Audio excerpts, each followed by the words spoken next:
ربك يبسط الرزق لمن يشاء. یاد رکھیں کہ اچھا پڑوسی ملنا اسلام میں ایک بہت بڑی نعمت ہے. اگر آپ کو اچھا پڑوسی میسر ہے تو یہ انسان کی ایک اچھی قسمت کی علامت ہوتی ہے، اس کی سعادت کی علامت ہوتی ہے. اس حدیث میں آتا ہے، نبی کریم صلی اللہ علیہ وسلم نے ارشاد فرمایا من سعادت المرء، کہ انسان کی سعادت میں سے، اس کی خوش قسمتی میں سے ایک چیز یہ بھی ہے المرکب الحنی، کہ انسان کے پاس جو سواری ہو وہ آرام دائق ہو، کمفرٹیبل ہو، انسان سکون سے اطمینان سے بیٹھ کر اس پر سواری کر سکتا ہو. اسی طرح آپ فرماتے ہیں کہ کشادہ گھر یہ بھی انسان کی خوش قسمتی کی علامت ہے. اور آپ نے تیسری چیز فرمایا کہ وحسن الجار یا والجار الصالح، کہ انسان کو ایک اچھا پڑوسی، نیک پڑوسی میسر ہو، ایک ہمدرد پڑوسی، زندہ دل پڑوسی میسر ہو، یہ بھی انسان کی خوش قسمتی کی علامت ہے. اور آپ جانتے ہیں کہ اسلام میں پڑوسیوں کی اہمیت کتنی زیادہ ہے. اس کا اندازہ آپ اس بات سے لگائیں کہ اللہ رب العالمین نے پڑوسیوں کے حقوق کا تذکرہ خود اپنی کتاب میں قرآن مجید میں فرمایا ہے. اور قرآن مجید میں ہی نہیں بلکہ اللہ رب العالمین نے قرآن کریم میں توحید کے ساتھ پڑوسیوں کا حق بتلایا ہے. سبحان اللہ. یعنی جس آیت میں اللہ رب العالمین توحید کا ذکر کر رہے ہیں، اسی آیت میں اللہ رب العالمین پڑوسیوں کا حق بتلا رہے ہیں. اس سے آپ اندازہ لگائیں کہ اسلام میں پڑوسیوں کی اہمیت کتنی زیادہ ہے. آپ دیکھیں اللہ رب العالمین فرماتے ہیں وَاعْبُدُوا اللَّهَ وَلَا تُشْرِكُوا بِهِ شَيْئًا، کہ اللہ کی عبادت کرو اور اس کے ساتھ کسی کو شریک نہ کرو. وَبِالْوَالِدَيْنِ إِحْسَانًا، اور ماں باپ کے ساتھ حسن سلوک کرو. وَبِذِي الْقُرْبَى وَالْيَتَامَى وَالْمَسَاكِينِ، اور اسی طرح رشتہ داروں کے ساتھ بھی، یتیموں کے ساتھ بھی اور مسکینوں کے ساتھ بھی حسن سلوک کرو. آگے اللہ تعالیٰ فرماتے ہیں والمساکین والجار ذی القربى والجار الجنب والصاحب بالجنب وابن السبیل وما ملکت ایمانکم.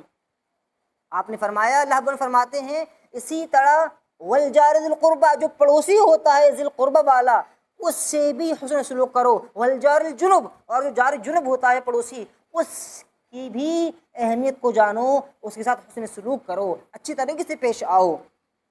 ابن عباس رضی اللہ عنہ اس آیت تفسیر میں فرماتے ہیں کہ والجار ذی القربہ، کہ جار ذی القربہ کون ہے؟ الذی بینک وبینہ قرابہ، وہ پڑوسی جس کے اور تمہارے درمیان رشتہ داری ہو. تو وہ کون ہے؟ الجار ذی القربہ. اور وہ پڑوسی کہ جس کے اور تمہارے درمیان، اس کے اور تمہارے درمیان رشتہ داری نہ ہو، وہ کون ہے؟ والجار الجنوب الذی لیس بینک وبینہ قرابہ، کہ تمہارے اور اس کے درمیان رشتہ داری نہ ہو. تو پڑوسی ہمارا چاہے رشتہ دار ہو یا غیر رشتہ دار ہو، ہر حال میں اللہ رب العالمین نے اس کے حقوق بتلائے ہیں. بلکہ خود اس آیت میں آپ دیکھیں کہ اللہ رب العالمین پڑوسیوں کے حق کا تذکرہ توحید کے ساتھ فرما رہا ہے. اس سے آپ اندازہ لگائیں کہ اسلام میں پڑوسیوں کی طرح مقام ہے. اور اس کے بعد آپ ہر انسان خود اپنے آپ کو دیکھ لے کہ پڑوسیوں کا اس کے دل میں کیا مقام ہے، کیا مرتبہ ہے، اور وہ پڑوسیوں کو کتنی اہمیت کو سمجھتا ہے. تو اگر آج ہم سچے پکے مسلمان ہیں یا اپنے آپ کو اللہ والا اور اس کے رسول والا کہتے ہیں، ایمان والا کہتے ہیں، تو ہمیں چاہیے کہ جس طرح قرآن کریم میں اور حدیث میں پڑوسیوں کی اہمیت آئی ہے، پڑوسیوں کا مقام بتلایا گیا ہے، ہمارے دل میں بھی پڑوسیوں کا وہی مقام ہونا چاہیے. تب کہیں جا کر ہم سچے اور پکے مومن بن سکتے ہیں. بلکہ آپ کو بتا دوں کہ اسلام میں پڑوسیوں کا مقام اتنا بلند ہے، اتنا بلند ہے کہ حدیث میں آتا ہے وعن انس بن مالک رضی اللہ عنہ ان رسول اللہ صلی اللہ علیہ وسلم قال ان کنتم تحبون ان يحبكم الله ورسوله فحافظوا على ثلاث خصال اداء الامانہ وصدق الحدیث وحسن الجوار. سبحان اللہ. آپ فرماتے ہیں، انس بن مالک رضی اللہ عنہ بیان کرتے ہیں کہ نبی کریم صلی اللہ علیہ وسلم نے ارشاد فرمایا کہ اگر تم یہ چاہتے ہو، یہ پسند کرتے ہو کہ تم سے اللہ رب العالمین محبت کریں اور اس کے رسول صلی اللہ علیہ وسلم محبت کریں، تو ان تین چیزوں کی پابندی کرو، ان تین چیزوں کی حفاظت کرو. آپ نے فرمایا صدق الحدیث، جب بھی بات کرو تو سچ بولو. اگر اللہ کی محبت پانا چاہتے ہو تو سچے بنو، جھوٹے مت بنو. دوسری آپ نے فرمائی وَأَدَاءُ الْأَمَانَةِ، کہ امانت میں کبھی خیانت مت کرو. تمہارے پاس اگر کوئی 2 روپے بھی رکھ رہا ہے تو اس 2 روپے کو بھی واپس لوٹا دو. خیانت کبھی مت کرو. تبھی اللہ کے رسول کی، اللہ رب العالمین کی محبت میں حاصل ہوگی. آپ نے آگے فرمایا وحسن الجوار، کہ پڑوسیوں کے ساتھ حسن سلوک کرو، پڑوسیوں کے ساتھ اچھا معاملہ کرو. اگر تم پڑوسی کے ساتھ اچھا معاملہ نہیں کرتے ہو، تمہارا پڑوسی تم سے خوش نہیں ہے، تو تم کبھی بھی اللہ کی محبت کو نہیں پا سکتے، تم کبھی بھی اس کے رسول صلی اللہ علیہ وسلم کی محبت کو نہیں پا سکتے ہو. اس سے آپ اندازہ لگائیں کہ اسلام میں پڑوسیوں کا مقام کتنا زیادہ ہے اور کتنی اہمیت اسلام میں پڑوسیوں کی بتلائی گئی ہے. بلکہ پڑوسی کی اہمیت کا اندازہ آپ اس بات سے لگائیں کہ نبی کریم صلی اللہ علیہ وسلم فرماتے ہیں، وعن انس بن مالک رضی اللہ عنہ قال ما زال جبریل یوصینی بالجار حتی غننت انہ سیورثہ. آپ کہتے ہیں کہ جبرائیل علیہ السلام مجھے مسلسل پڑوسی کے حقوق کی وصیت کرتے رہتے تھے، بار بار پڑوسی کی یاد دہانی کرواتے رہتے تھے، یہاں تک کہ مجھے یہ گمان ہوا کہ کہیں ایسا نہ ہو کہ اللہ رب العالمین پڑوسی کو ہمارے مرنے کے بعد ہمارے مال کا وارث بنا دے. یعنی ہمارے مرنے کے بعد جو ہمارا مال تقسیم ہوتا ہے میراث میں، کہیں ایسا نہ ہو کہ اس میراث میں پڑوسی کا بھی ایک حصہ نکل آئے. اس درجہ اسلام میں پڑوسیوں کی اہمیت ہے اور پڑوسیوں کا اتنا بڑا مقام ہے اسلام میں. اور یاد رکھیں پڑوسی کا جو حقوق ہے، تفصیل میں نہ جاتے ہوئے آئیے ہم بات کرتے ہیں کہ پڑوسیوں کے حقوق کیا کیا ہیں. پڑوسیوں کا جو حق ہے وہ ایک یہ ہے کہ پڑوسی چونکہ آپ کا قریبی ہوتا ہے اور اس کے گھر میں جو کچھ ہوتا ہے، لڑائی جھگڑا جو کچھ بھی ہو رہا ہے اس کے گھر میں آپ کو معلوم ہوتا ہے. اس کی آوازیں بلند ہوتی ہیں تو پہلے آپ کے گھر میں آتی ہیں، اس کے بعد کہیں جاتی ہیں. تو پڑوسیوں کے راز کی حفاظت کریں، پڑوسیوں کا راز افشا نہ کریں، محلے میں نہ پھیلائیں، گھر والوں کو، محلے والوں کو، آس پڑوس والوں کو نہ بتائیں. ظاہر سی بات ہے ہم سب انسان ہیں اور ہم سب کے گھر میں چھوٹی موٹی باتیں ہوتی رہتی ہیں، چھوٹے موٹے جھگڑے، کون سے ایسے گھر اس گھر میں نہ ہوتے ہوں؟ ہر گھر میں چھوٹی موٹی باتیں ہوتی رہتی ہیں، کسی میں کم ہیں کسی میں زیادہ ہیں، اور آوازیں بھی کبھی کبھی بلند ہو جاتی ہیں، پڑوس والوں تک آواز پہنچ جاتی ہے. تو اپنے پڑوسی کے بارے میں جو بات ہم جانتے ہیں وہ دوسرا انسان نہیں جانتا ہے جو دور رہ رہا ہو.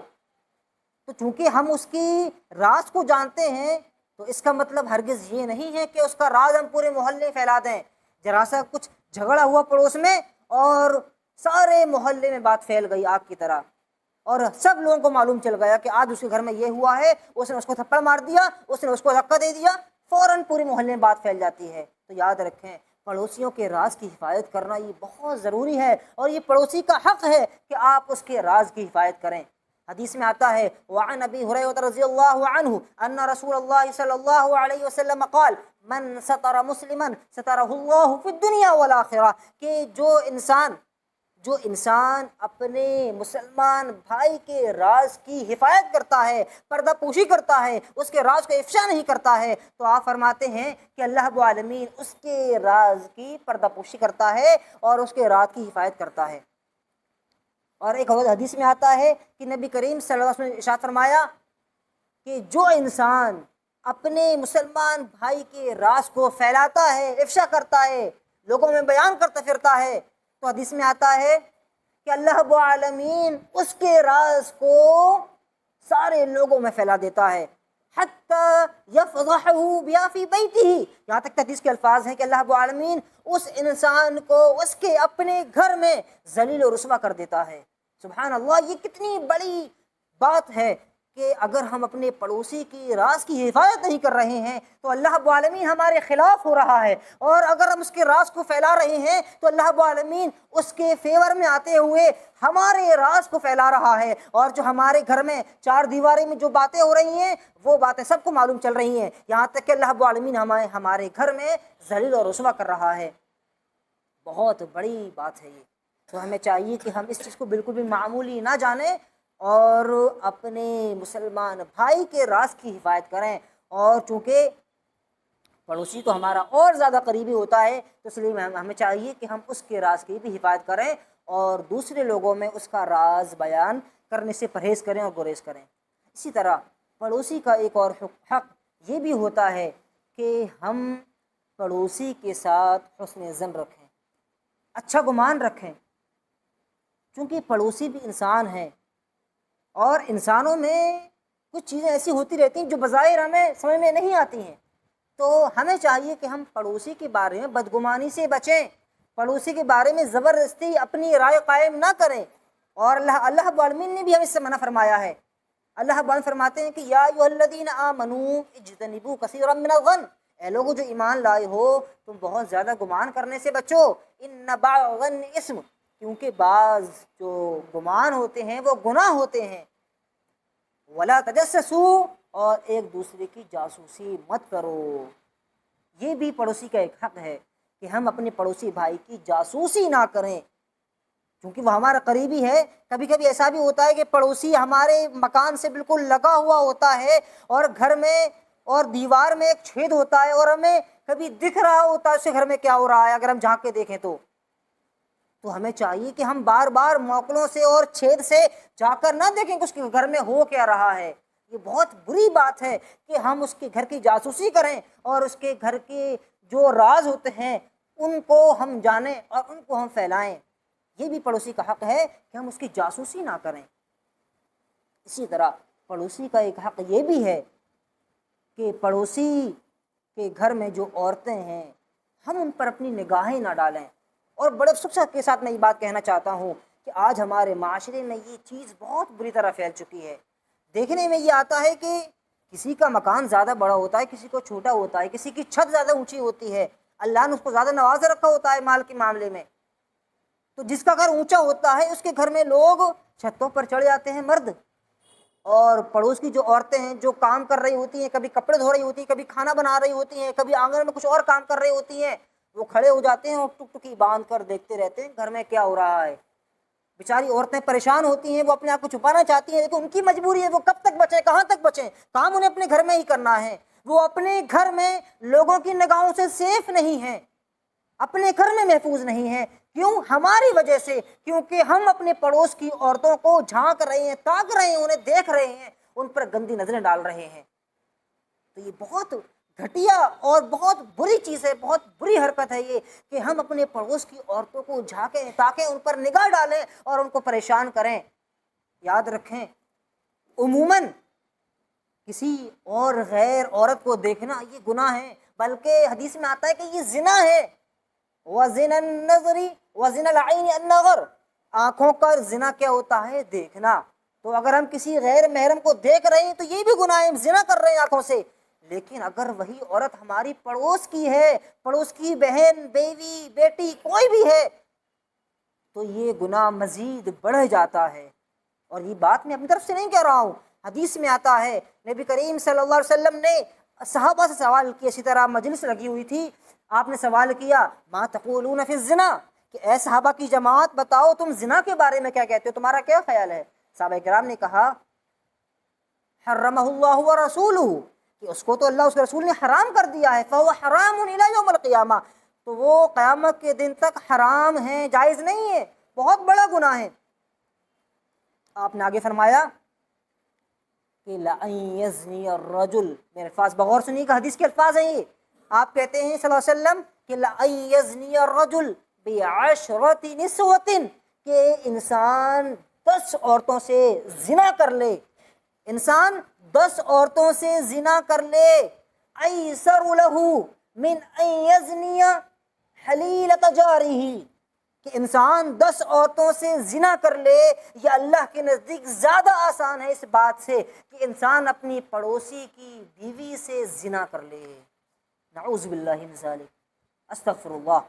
آپ غور کریں کتنا بڑا جرم اور گناہ ہے یہ کہ انسان اپنی پڑوس کی بیوی سے زنا کرے، اس کی بیٹی سے یا اس کی بہن سے زنا کرے۔ تو انسان اگر 10 عورتوں سے، باہر کی 10 عورتوں سے زنا کر رہا ہے، یہ آسان ہے اللہ کے نزدیک اس بات سے کہ انسان اپنے پڑوس کی بیوی سے زنا کر لے۔ کتنی بڑی بات ہے یہ۔ تو یاد رکھیں یہ بہت بڑا جرم ہے کہ ہم اپنے پڑوس کی عورتوں پر نگاہ ڈالیں۔ اگر ہمارا شمار ان لوگوں میں ہوتا ہے یا ہم ان لوگوں کو جانتے ہیں جو اپنے گھر کی چھتوں پر چڑھ کر پڑوس کی عورتوں پر نگاہ ڈالتے ہیں، تو ہمیں چاہیے کہ ہم خود بھی اس سے بچیں اور ان لوگوں کو بھی تنبیہ کریں تاکہ ہم اس گناہ میں شریک نہ ہوں۔ اسی طرح پڑوسیوں کا ایک حق یہ بھی ہے کہ ہم ان کے مال کی حفاظت کریں، ان کے گھر چوریاں نہ کرتے پھریں، چونکہ پڑوسی ہمارا پڑوسی ہوتا ہے اور ہمارا قریبی ہوتا ہے تو اس کے گھر ہمارا آنا جانا لگا رہتا ہے۔ ہمیں اس کے گھر جانے کے لیے عام طور پر جو ہمارے معاشرے میں رواج ہے کہ پرمیشن وغیرہ نہیں لینی پڑتی ہے، لوگ آتے ہیں اسی طرح کبھی کبھی کھاتے پیتے ہیں چلے جاتے ہیں، بس اوقات اندر ایک کمروں تک چلے جاتے ہیں، اور کبھی کبھی ان کا جو ایکسس ہوتا ہے وہ ہر چیز تک پہنچ جاتا ہے، تو لوگوں کے لیے اپنے پڑوس میں چوری کرنا بہت آسان ہو جاتا ہے۔ اور اسی طرح چونکہ پڑوسی قریبی ہوتا ہے، کبھی کبھی وہ ہمیں خود بتا بھی دیتا ہے کہ آج ہمارے پاس اتنے پیسے آئے، یا ہمارے بینک میں اتنا پیسہ ہے، یا ہماری تجوری میں اتنا پیسہ رکھا ہوا ہے، یا پھر ہمیں خود معلوم ہوتا ہے کہ پڑوس میں کتنا زیور ہے، کتنا سونا ہے، کتنا چاندی ہے۔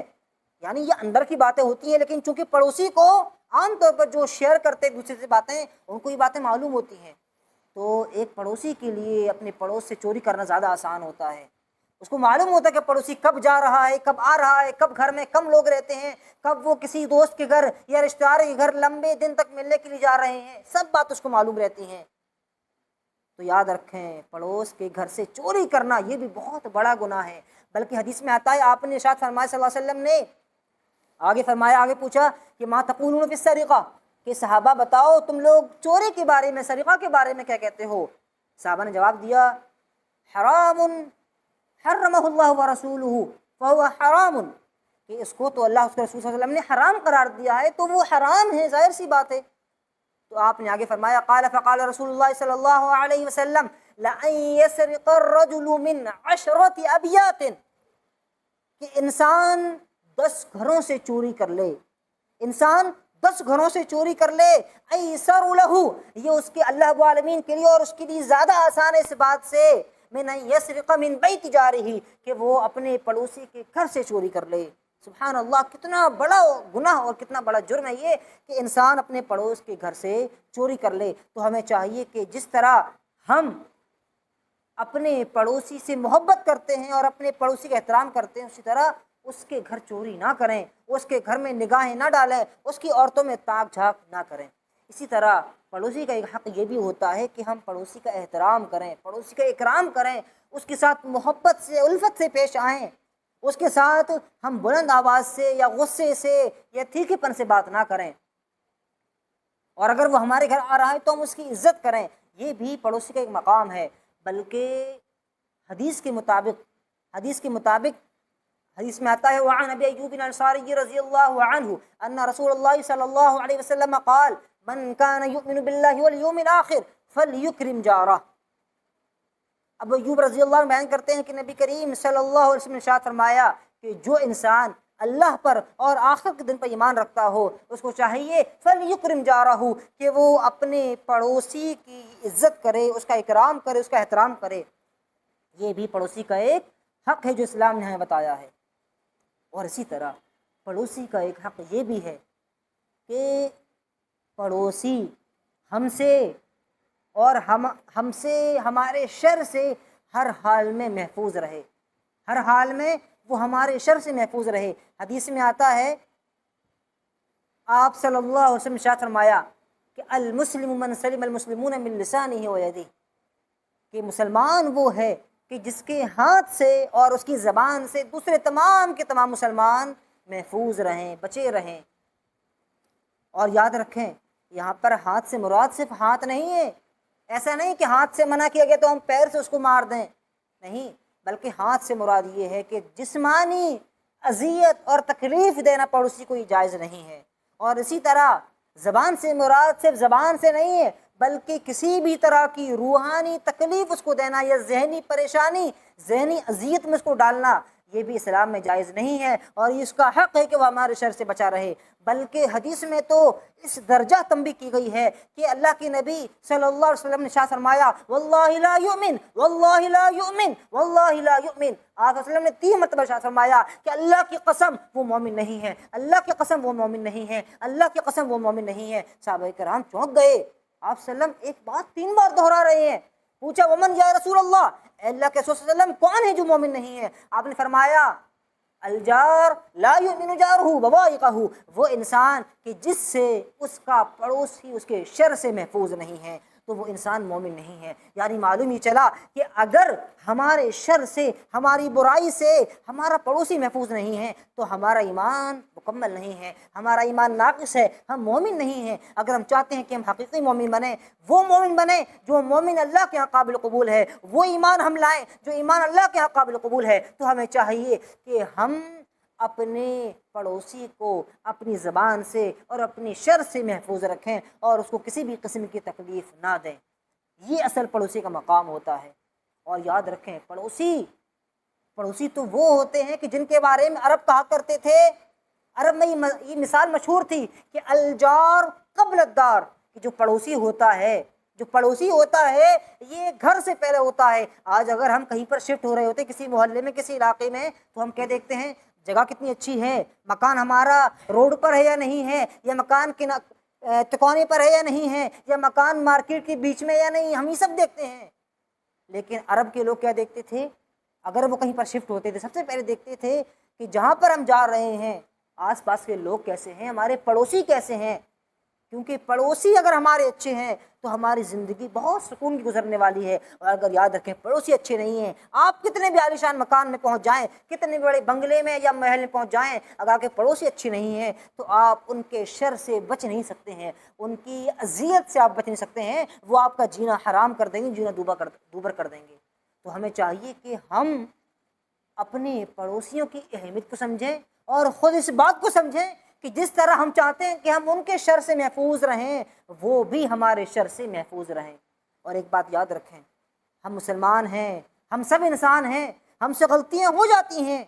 اگر ہمارے پڑوسی سے کبھی کوئی غلطی ہو جائے بحیثیت انسان، تو ہم اس کو معاف کر دیں۔ جس طرح ہم یہ چاہتے ہیں کہ اگر ہم سے کوئی غلطی ہو جائے تو ہمارا پڑوسی ہمیں معاف کر دے، ہمیں چاہیے کہ ہم بھی اس کو معاف کر دیں۔ اور یہ ہمارا اور آپ کی بات نہیں ہے، بلکہ آپ صلی اللہ علیہ وسلم نے ہمیں یہ ترغیب دلائی ہے کہ ہم اپنے پڑوسی کو معاف کر دیں، اور یہ اس کا حق ہے کہ اس سے اگر انسان ہونے کے ناطے کچھ غلطی ہو جائے تو اس کی غلطی کو ہم معاف فرما دیں۔ یہ ہمارے پڑوسی کا ہم پر حق ہے۔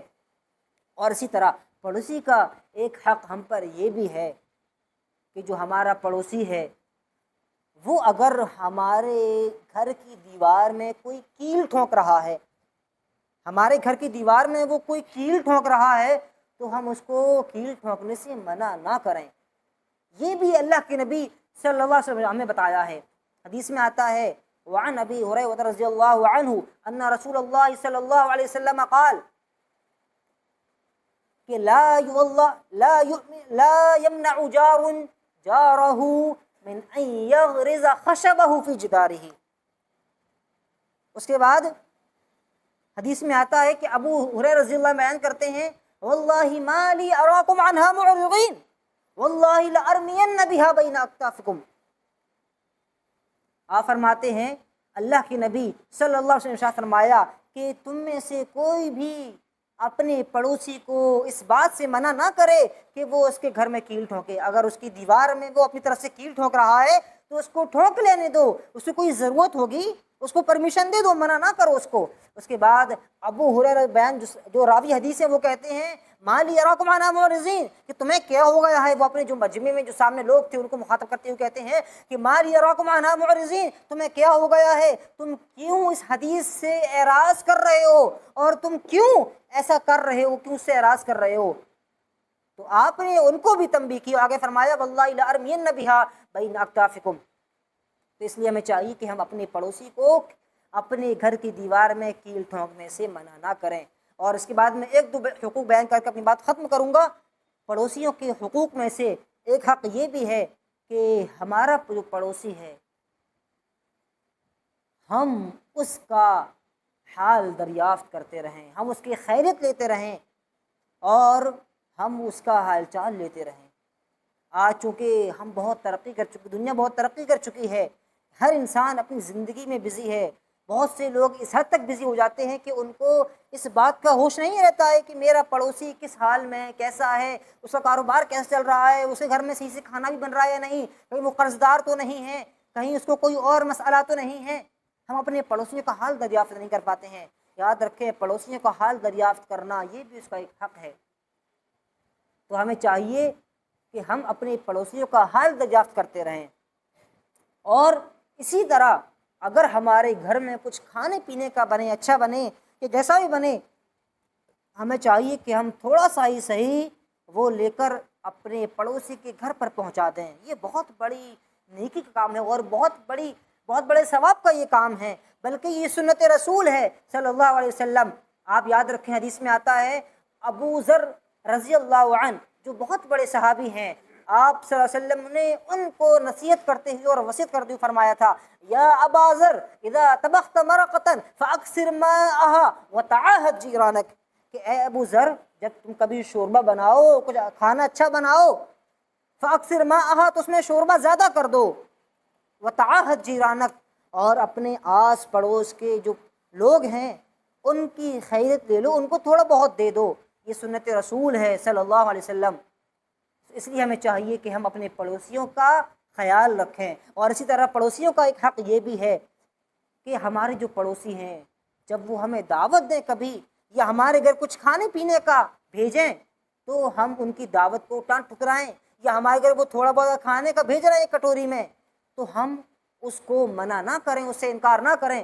آج ہوتا یہ ہے کہ آج تھوڑا بہت تو چھوڑیں، اگر پڑوس سے دعوت بھی آتی ہے شادی کی یا کسی اور چیز کی، ولیمے کی، تو آج پڑوسی انکار کر دیتے ہیں۔ ان کے گھر سالوں سے آپس میں بات چیت نہیں ہوتی ہے، بول چال بند ہوتی ہے سالوں سے، وہ ایک دوسرے کو سلام نہیں کرتے ہیں، ایک دوسرے کی شکل دیکھنے کا وارہ نہیں کرتے ہیں۔ یہ ہمارے مسلم معاشرے کا حال ہے۔ تو آپ فرماتے ہیں کہ انسان، حدیث میں آتا ہے کہ آپ نے فرمایا ما آمن بی، کہ وہ انسان مجھ پر ایمان نہیں لایا۔ کون انسان؟ کہ جو انسان اپنا پیٹ بھر کر سو جائے، ما آمن بی من بات شبعان، وہ مجھ پر ایمان نہیں لایا۔ جو انسان اپنا پیٹ بھر کر سو جائے اور اس کا پڑوسی بھوکا ہو اور اس کو اس بات کا علم ہو، تو وہ انسان پھر مجھ پر ایمان نہیں لایا ہے، یعنی اس نے مجھ پر ایمان لانے کا حق ادا نہیں کیا۔ کیونکہ جو مومن بندہ ہوتا ہے، جو مسلمان ہوتا ہے سچا پکا، وہ اپنے دل میں اپنے پڑوسیوں کا احترام کرتا ہے، اس کا دل درد رکھتا ہے اور اپنے پڑوسیوں کا خیال رکھتا ہے، اپنے پڑوسیوں کی فکر کرتا ہے، اور اپنے گھر میں کچھ بنتا ہے تو وہاں پہنچاتا ہے۔ اور پہلے ہمارے معاشرے میں یہ چیز زندہ تھی، میں نے بھی اپنے بچپن میں دیکھا ہے کہ جب بھی گھر پہ کوئی اچھا بنتا تھا تو ہمارے گھر سے ان کے گھر میں جاتا تھا، ان کے گھر سے ہمارے گھروں میں آتا تھا۔ یہ چیز بہت عام تھی، لیکن دھیرے دھیرے یہ چیز ختم ہوتی جا رہی ہے۔ ہمیں چاہیے کہ ہم اس سنت کو زندہ کریں، یہ سنت رسول ہے صلی اللہ علیہ وسلم۔ اور اسی طرح ایک آخری بات یاد رکھیں کہ جو پڑوسی ہوتے ہیں، یہ پڑوسی ہمارے اچھے اور برے ہونے کی دلیل ہوتے ہیں۔